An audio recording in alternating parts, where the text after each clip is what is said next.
নেত্রকোনায় মাসব্যাপী তাঁত, বস্ত্র, কুটির শিল্প ও বাণিজ্য মেলা শুরু হয়েছে।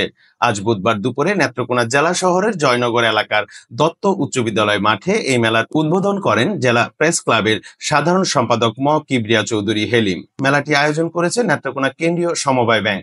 উদ্বোধনী অনুষ্ঠানে সভাপতিত্ব করেন আয়োজক সংস্থার জেলা সভাপতি মুখলেছুর রহমান খান খসরু।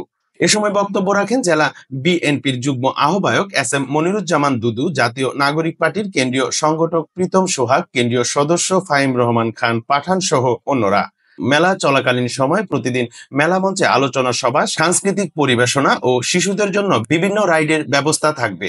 আয়োজকরা জানিয়েছেন, স্থানীয় হস্তশিল্পীর উন্নয়ন, বিপণনে সহায়তা এবং জেলার সাধারণ মানুষের সুস্থ বিনোদনের সুযোগ সৃষ্টির লক্ষ্যে এই মেলার আয়োজন করা হয়েছে। মেলায় হস্ত ও কুটির শিল্প ভিত্তিক শতাধিক স্টল স্থাপন করা হয়েছে। উদ্দেশ্য এবং লক্ষ্য হচ্ছে আমাদের নেত্রকোনা 24 লক্ষ জনগণের জেলা।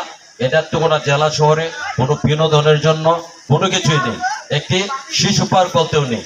তাই তাঁত, বস্ত্র, কুটির শিল্প ও বাণিজ্য মেলা যে আয়োজন করেছে নেত্রকোনা কেন্দ্রীয় সমবায় ব্যাংক লিমিটেড, এটা নেত্রকোনার আমাদের যে পরিবার পরিজন রয়েছে, বাবা মা, ভাই বোন, ছেলে মেয়ে, সন্তান, স্ত্রী, সন্তান, সকলেই আসবে, সুন্দরভাবে উপভোগ করবে।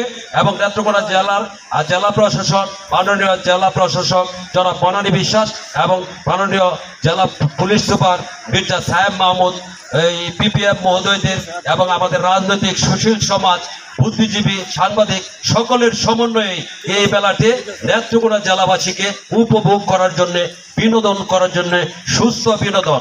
এখানে কোনো আপনার অগুচল কিছু হবে না, জুয়া খেলা হবে না, এখানে আপনার নেশা জাতীয় কিছু হবে না, এখানে আপনার এই খারাপ নৃত্য কোনো কিছুই পরিবেশন করা হবে না। সুস্থ বিনোদন উপহার দেওয়ার লক্ষ্যই হচ্ছে এই তাঁত, কুটির শিল্প ও বাণিজ্য মেলা। ধন্যবাদ।